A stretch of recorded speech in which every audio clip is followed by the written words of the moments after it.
varılır mı? Birçok bilek bir olsa da bir büküşte kırılır mı?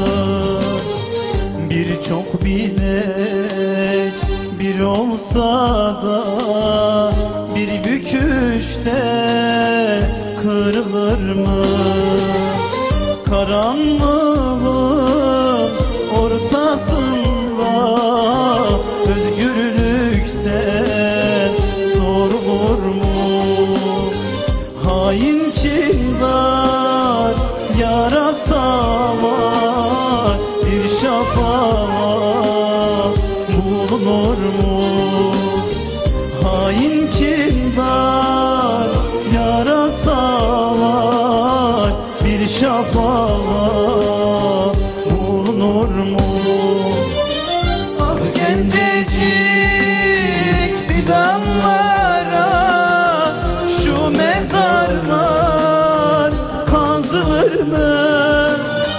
Ah gencecik fidanlara şu mezarlar kazılır mı?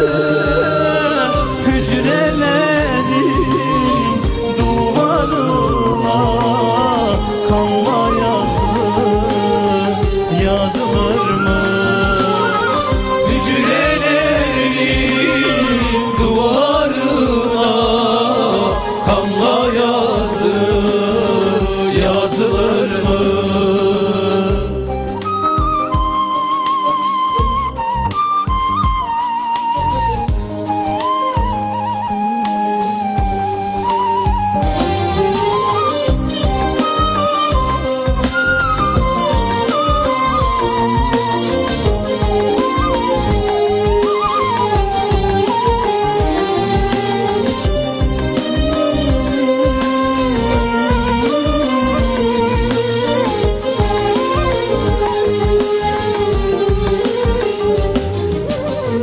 Kabir gibi dar bir yere birçok mümin konulur mu?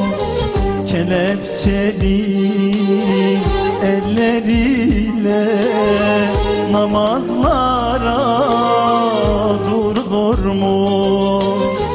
Kelepçeli elleriyle namazlara durulur mu?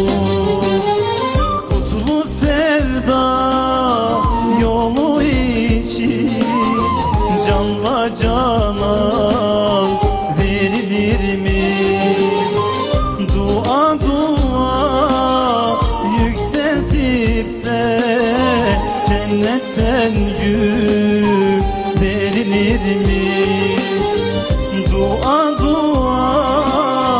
yükseltip de cennetten yük verilir mi? Ah gencecik fidanlara şu mezarlar kazılır mı? Ah gencecik fidanlara şu mezarlar kazılır mı? Hücrelerin duvarına kanla yazılır mı?